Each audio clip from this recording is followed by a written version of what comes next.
Assalamualaikum warahmatullahi wabarakatuh.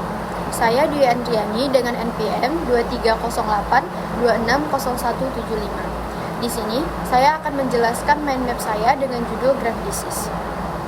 Baiklah, yang pertama untuk definisi, Graft Disease merupakan penyebab utama hipertiroidisme yang disebabkan oleh antibodi terhadap reseptor hormon perangsang tiroid yang merangsang kelenjar tiroid untuk menghasilkan hormon tiroid secara berlebihan. Kemudian untuk etiologi atau penyebab dari Graft Disease, yang pertama ada faktor genetik. Predisposisi genetik memainkan peran penting. Ada peningkatan risiko pada individu yang memiliki riwayat keluarga dengan penyakit autoimun atau hipertiroidisme. Yang kedua ada faktor lingkungan. Stres emosional, infeksi virus, atau paparan zat tertentu seperti rokok itu dapat memicu atau memperburuk penyakit ini pada individu yang rentan. Yang ketiga ada faktor imunologi. Graft Disease adalah penyakit autoimun, di mana sistem imun tubuh itu menghasilkan antibodi yang secara tidak normal mengaktifkan reseptor TSH di kelenjar tiroid, sehingga menyebabkan tiroid memproduksi hormon tiroid secara berlebihan. Kemudian untuk gejalanya, yang pertama itu ada kelenjar tiroid membesar atau disebut dengan struma. Pembesaran tiroid ini bisa terlihat atau terasa di leher. Yang kedua, gejala Graft Disease berkaitan dengan tanda-tanda hipertiroidisme, seperti penurunan berat badan meskipun nafsu makannya meningkat. Detak jantungnya cepat, seringkali lebih dari 100 denyut per menit, kemudian keringat berlebihan dan sensasi panas, kelelahan, tremor itu getaran pada tangan, kemudian kecemasan atau mudah marah, gangguan tidur, diare atau peningkatan frekuensi buang air besar. Selanjutnya tanda-tanda ekstratiroid itu ophthalmopathy graft, mata menonjol atau proptosis. Ini adalah kondisi mata yang dapat terjadi pada sekitar 25-50% pasien graft dengan gejala seperti mata yang merah, iritasi atau kesulitan melihat. Kemudian ada dermopathy grafts. Kulit bisa tampak lebih tebal atau merah, terutama di daerah tibia. Nah, selanjutnya untuk patofisiologinya, penyakit ini dimulai ketika sistem imun menghasilkan antibodi yang disebut imunoglobulin pengikat reseptor tirotropin atau antibodi antireseptor TSH. Antibodi ini mengikat dan merangsang reseptor TSH di sel-sel tiroid yang seharusnya hanya teraktivasi oleh hormon TSH dari kelenjar pituitari. Akibatnya, tiroid terus-menerus terstimulasi untuk menghasilkan hormon tiroid yaitu T3 dan T4 dalam jumlah berlebihan. Meskipun kadar TSH menurun. Peningkatan hormon tiroid ini menyebabkan akselerasi metabolisme tubuh yang bisa berujung pada gejala-gejala seperti penurunan berat badan, detak jantung cepat, kegelisahan, intoleransi panas, dan tremor.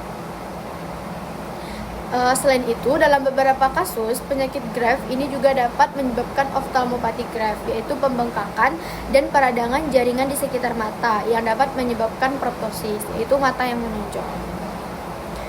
Selanjutnya, ada pemeriksaan fisik dan pemeriksaan penunjang.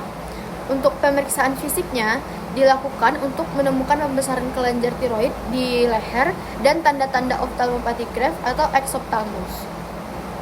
Nah, exophthalmos pada penderita hipertiroid biasanya itu disertai dengan kemosis dan kongesti pembuluh darah konjungtiva. Selain adanya lid retraction dan lid lag, tanda lain yang mendukung exophthalmos ini adalah yang pertama Stelwach sign, yaitu mata yang jarang berkedip. Kemudian Mobius sign, matanya sukar melakukan konvergensi. Kemudian Geoffroy sign, jika mata melihat ke atas, dahinya tidak berkerut. Kemudian Rosenbach sign, itu tremor pada palpebra bila mata ditutup. Kemudian untuk pemeriksaan penunjangnya, yang pertama ada tes fungsi tiroid, yaitu TSH, thyroid stimulating hormone. Pada Graft Disease, kadar TSH biasanya sangat rendah atau tidak terdeteksi karena hormon tiroid berlebih itu menghambat sekresi TSH. Kemudian T3 dan T4. Kadar T3 dan T4 itu akan meningkat karena hipertiroidisme. Yang kedua ada tes antibodi. Antibody TSI, thyroid stimulating immunoglobulin. Antibody ini ditemukan pada sebagian besar pasien Graves' disease dan berfungsi untuk mengonfirmasi diagnosis. Selanjutnya, untuk tata laksana penyakit Graves' disease, yaitu farmakologi penyakit Graves' ini berfokus pada pengendalian hipertiroidisme melalui penghambatan produksi hormon tiroid, mengurangi gejala, dan menangani komplikasi.